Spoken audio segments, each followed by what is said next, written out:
मुंबई में आयोजित सीडब्ल्यूसी के 42वें एनुअल डे समारोह में विधायक हारून खान और उनकी बेटी नगर सेविका सबा खान की खास मौजूदगी रही। इस अवसर पर सामाजिक कार्यकर्ताओं, शिक्षाविदों और बॉलीवुड के कई सेलेब्स ने कार्यक्रम में शिरकत की। मंच से दोनों जनप्रतिनिधियों ने न सिर्फ संस्था के कार्यों की सराहना की, बल्कि इन 24 न्यूज से खास बातचीत में दोनों ने विकास, बजट और आम जनता से जुड़े अहम मुद्दों पर भी खुलकर अपनी बात रखी। बातचीत में विधायक हारून खान ने बजट 2026 पर अपनी प्रतिक्रिया देते हुए कहा, यह बजट देश और राज्य के समग्र विकास वाला होना चाहिए। बजट में शिक्षा, स्वास्थ्य और बुनियादी ढांचे पर विशेष ध्यान दिया जाना चाहिए। नगर सेविका सबा खान ने सामाजिक एकता और समावेशी विकास पर जोर दिया। उन्होंने कहा, मेरा प्रयास हमेशा यही रहेगा कि समाज के हर वर्ग को साथ लेकर चला जाए। विकास तभी संभव है जब फैसलों में सबकी भागीदारी हो। दोनों ने सीडब्ल्यूसी द्वारा किए जा रहे सामाजिक और शैक्षणिक कार्यों की सराहना करते हुए कहा कि ऐसी संस्थाएं जमीनी स्तर पर बदलाव लाने में अहम भूमिका निभाती है। सीडब्ल्यूसी का एनुअल प्रोग्राम है और आज यहाँ पर गेस्ट के तौर पर विधायक हारून खान जी और उनकी बेटी सबा खान जी मौजूद हैं। हम इनसे बात करते हैं। सर, एनुअल डे के मौके पर मैम सबसे पहले आपसे जानना चाहेंगे, क्या कहना चाहेंगे अजय कौल सर का जिस तरह से पूछ। मैं सबसे पहले तो अजय कौल सर का बहुत बहुत दिल से धन्यवाद करना चाहती हूँ। उन्होंने इतना ग्रेसफुली और इतना ग्रेटफुली हमें इनवाइट किया है। Literally I am speechless. ये जो वेलकमिंग हुई है मेरे लिए बहुत बड़ी बात है। और मैं ये पूरे जो ओकेजन जो चल रहा है एनुअल डे का, मैं सब बच्चों को, टीचर्स को, हेड प्रिंसिपल, टीचर्स सबको बहुत बहुत धन्यवाद देती हूँ। And may the school gives more and more success over the year. Sir, आप क्या कहेंगे आज? मैं यही कहना चाहता हूँ कि जिस प्रकार से अजय कौल सर जी ने ये कार्यक्रम रखा है, मैं उनको धन्यवाद देता हूँ और उनका अभिनंदन करता हूँ। कोई भी कॉलेज, कोई भी स्कूल इतने बड़े पैमाने पर अपना एनुअल डे फंक्शन जो नहीं करता है, मैं इस स्कूल के सभी जो प्रिंसिपल्स है, टीचर्स है और स्टाफ है, उन सबका, उनके साथ साथ प्रशांत भाई जो है, उनका सबका मैं हार्दिक हार्दिक अभिनंदन करता हूँ और आगे अगले साल के लिए मैं उनको हार्दिक शुभेच्छा देता हूँ। सर, हमने देखा कि चुनाव से इतर यहाँ हर एक पार्टी के लोग आए थे और सभी एक दूसरे से गले मिलते नजर आए। कम से कम यहाँ वो चीजें नहीं देखने को मिली जो चुनाव के दौरान देखने को। ये चुनाव के दरमियान क्या होता है कि अलग अलग पार्टियां अलग अलग हिसाब से चलती है, लेकिन यहाँ पर ये एक ऐसा विद्यालय है, एक ऐसी जगह है, यहाँ पर हर पार्टी के लोग आके एक दूसरे के गले मिलते हैं।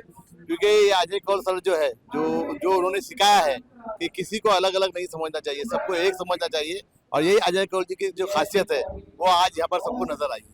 अजय कौल सर ने शिक्षा के क्षेत्र में और समाज के क्षेत्र में जो काम किया है उसके लिए कई यहाँ पे जो गेस्ट और दूसरे आए थे उन्होंने पद्मश्री देने की मांग की, तो आपका इस पर क्या रिएक्शन? मैं तो लगभग जब से मैं आमदार बना हूँ तब से मैं उनके लिए पद्मश्री के लिए आह्वान कर रहा हूँ।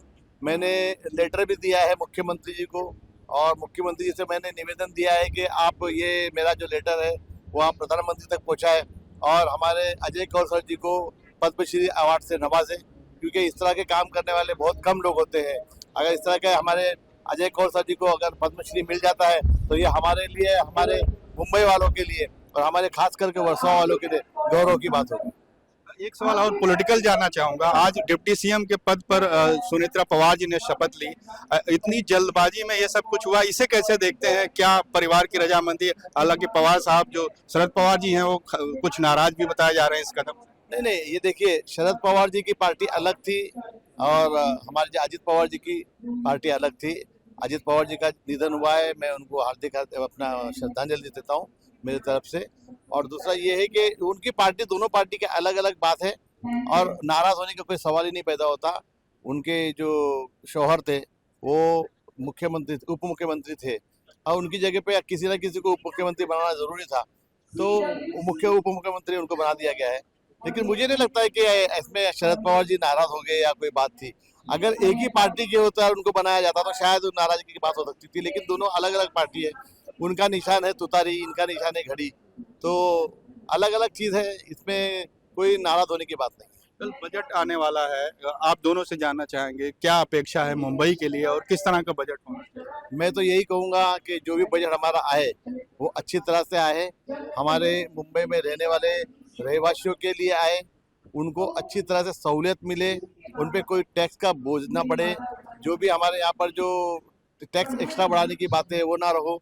हमारे यहाँ पर बस की कमी है, वो बस बढ़ाई जाए जो जो हमारे रास्ते का काम अभी बीच में रुका हुआ है वो पूरा हो जाए, और जो जो काम हमारे महानगर पालिका के रुके हुए जो कॉरपोरेशन ना होने की वजह से वो सारे के सारे काम हो जाए, बस मैं यही चाहता हूँ। मैम, आप क्या बजट को लेकर सोचती हैं?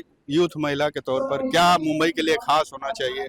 हमेशा मुंबई जैसा शहर काफी ज्यादा टैक्स देश को देता है, तो क्या कहेंगे बजट? बजट के लिए मैं ये सोचती हूँ कि ज्यादा से ज्यादा सुविधाएं हमारे महिलाओं के लिए होना चाहिए, बच्चों के लिए होना चाहिए। गवर्नमेंट स्कूल में प्रॉपर बुक्स, जो भी फैसिलिटी एक बच्चे को चाहिए वो प्रॉपर होना चाहिए, चाहे वो स्टडीज से लेके हो या टीचर्स से।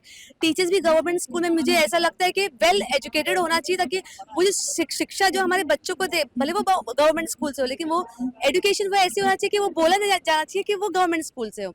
बाकी जो हॉस्पिटल्स में जो सुविधा है वो ज्यादा से ज्यादा अच्छी फैसिलिटीज में होना चाहिए। और महिलाओं के लिए जो बचत घर में जो सुविधाएं मिलती है, जिससे उनको लाभ मिलता है उनके होम वर्क फ्रॉम होम के थ्रू, वो काफी ज्यादा, इसमें मुझे ऐसा लगता है कि स्टैंडर्ड जो है वो बढ़ना चाहिए।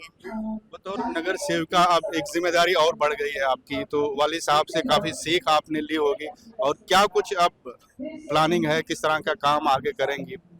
मैं अब तक के मैं यही बोलते हैं, जो जो बचपन से मैंने अपने वालिद और वालिदा से जो सीखी हूँ, जो जो सीख मैंने यही सीखी हूँ कि आपस में लोगों को जोड़ के रखने की सीख है।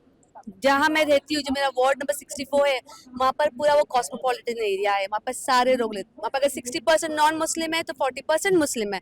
मेरा यही काम है जो मेरे वालिद इतने साल से करते आए, सबके दिलों में जगह रखने की। सबके दिलों में मैं जगह बिठाऊंगी और सबको एक साथ रखूंगी, क्योंकि एकता में ही अनेकता है, तो मेरा यही विश्वास है। चलिए, बहुत बहुत शुक्रिया आपसे बातचीत करने के लिए। कैमरामैन मनोज सिंह के साथ रेहान हुसैन, N24 न्यूज, मुंबई।